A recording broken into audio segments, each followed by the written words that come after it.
من الشيطان الرجيم.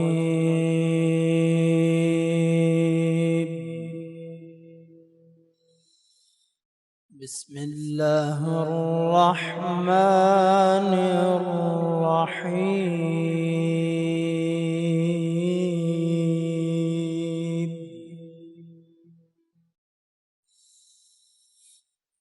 قالوا وهم فيها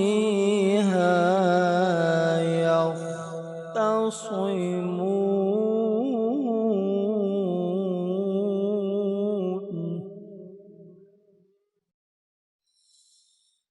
تالله إن كنا لفي ضلال مبين.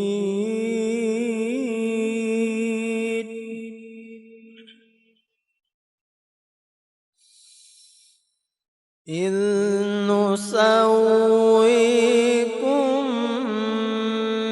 برب العالمين وما أضلنا إلا المجرمون.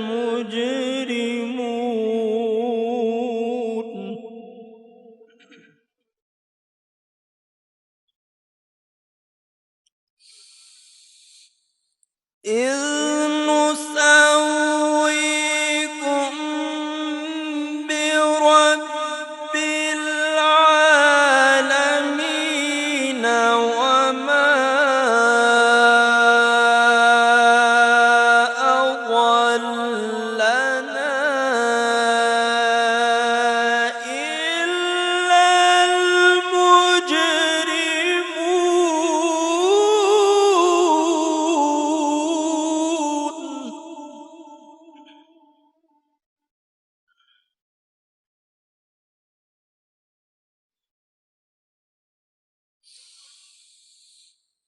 فما لنا من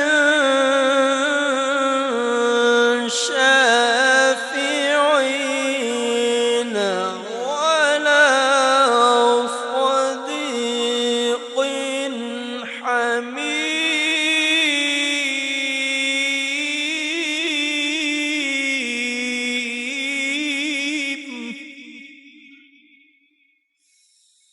فلو أن لنا كرة فنكون من المؤمنين.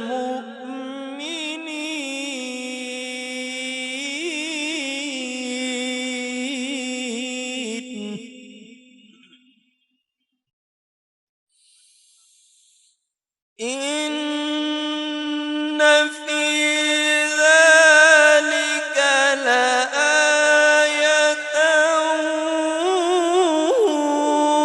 وما كان أكثرهم مؤمنين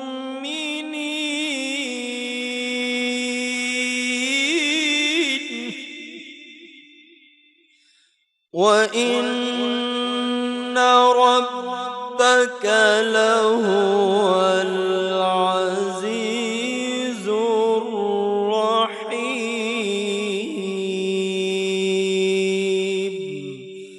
صدق الله العظيم. سبحان اللہ، سبحان اللہ، جزاک اللہ قاری محمد اکرم۔ بسم اللہ الرحمن الرحیم۔ السلام علیکم خواتین و حضرات۔ آج 24 رمضان المبارک ہے اور سحری کی ٹرانسمیشن پھر آپ سے ملاقات ہو رہی ہے۔ ویلکم کرنا چاہیں گے 24 نیوز HD کے ویورز کو، سٹی 42 کے ویورز کو، سٹی 41 کے ویورز کو، اینڈ آف کورس روہی کے ویورز کو۔ ویورز، آج کا ٹاپک ایک ایسی چیز جو ہماری سوسائٹی میں بہت زیادہ عام ہے، ہماری سوسائٹی کیا پوری دنیا میں بہت زیادہ کامن ہے۔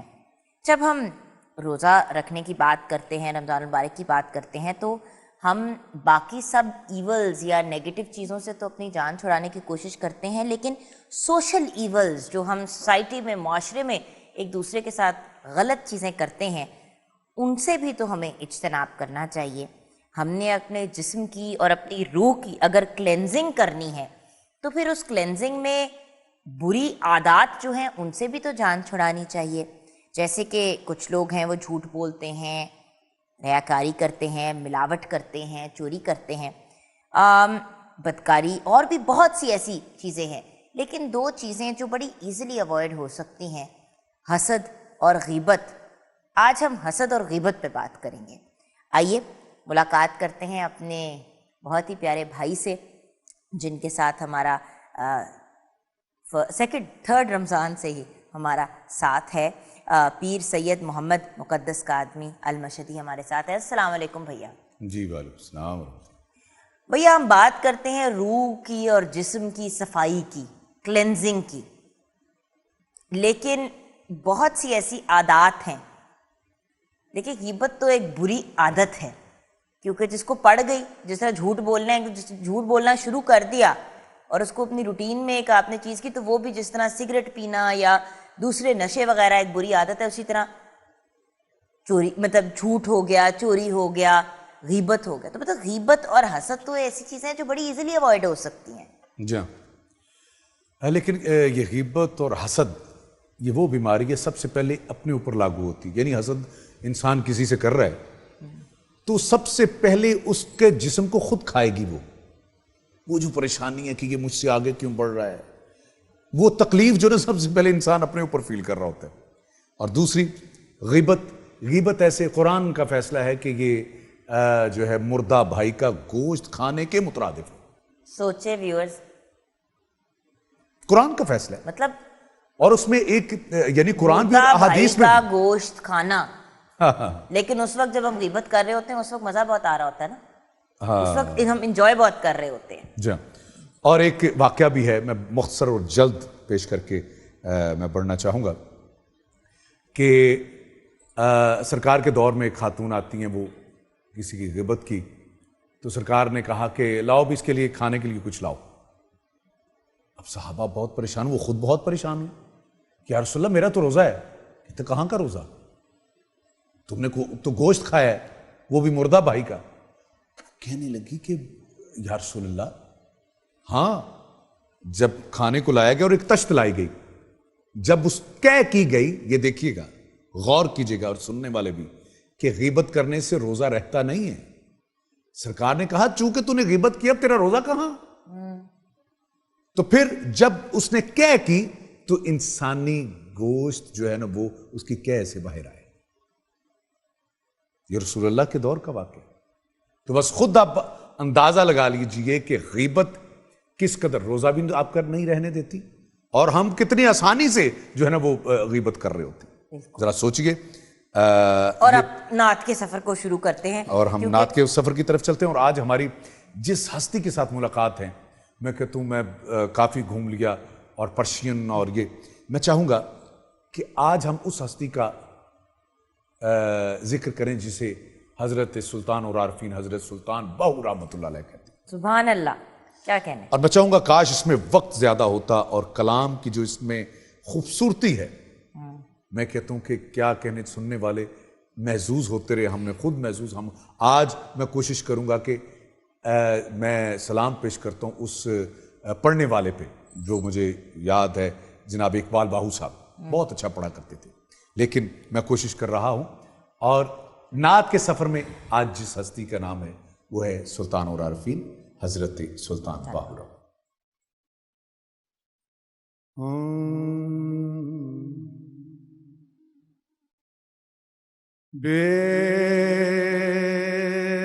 بسم اللہ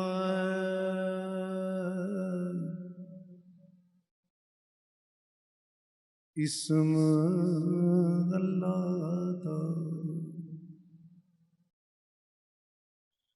یہ بھی گینا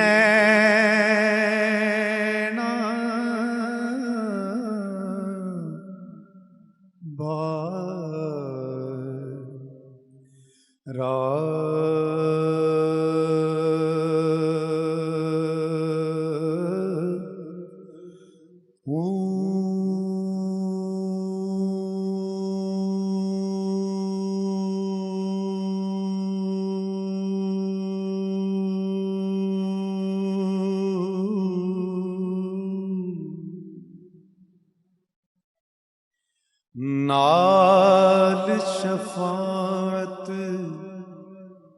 سرور عالم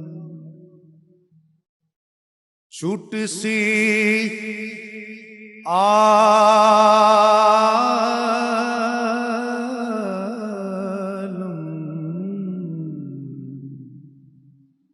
سارا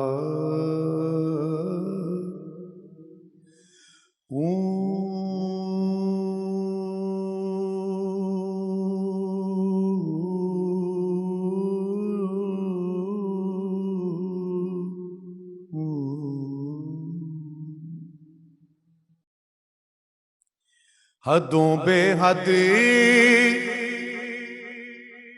درود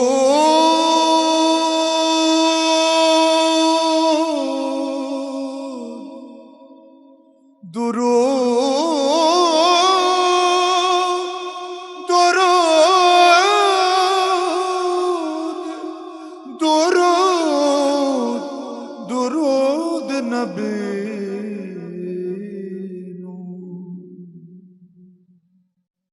زندہ گیٹ سارا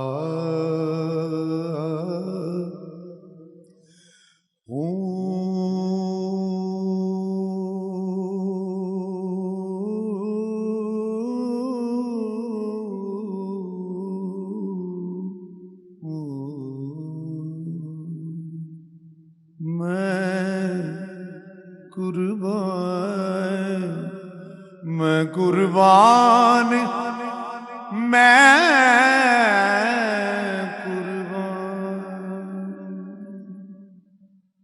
میں قربان تنا تھی باہو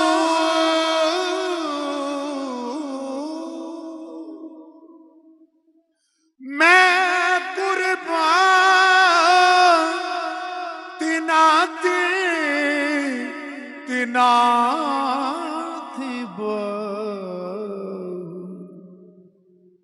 جنوں ملیا نبی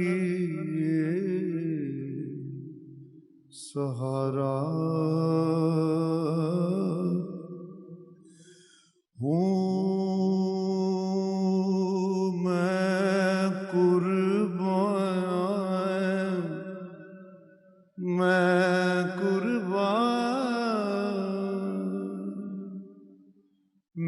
قربان تنا تھی بہو جنوں ملیا نبی سہارا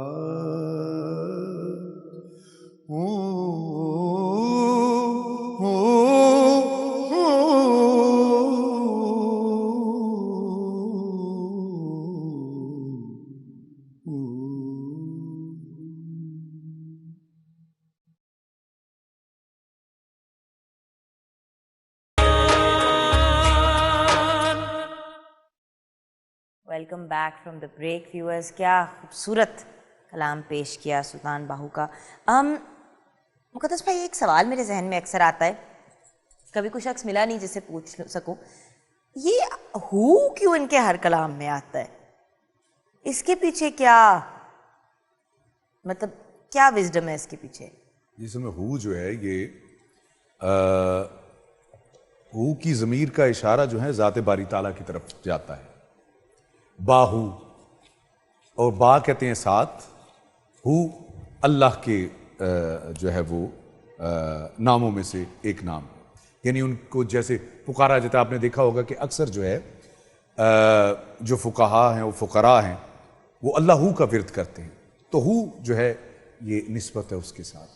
صحیح. اور اگر کوئی علم العادات سے واقف ہے تو میں چونکہ میں چاہ رہا ہوں کہ میں زیادہ تفصیل میں نہ جاؤں, باہو کے عادات کتنے جب یہ پتہ چل جائے گا تو آپ یقیناً باہو کا جو ہے وہ جو حقیقت ہے اس کو جان سکیں گے. اور میں چاہوں گا کہ حالات زندگی بھی حضرت سلطان العارفین کی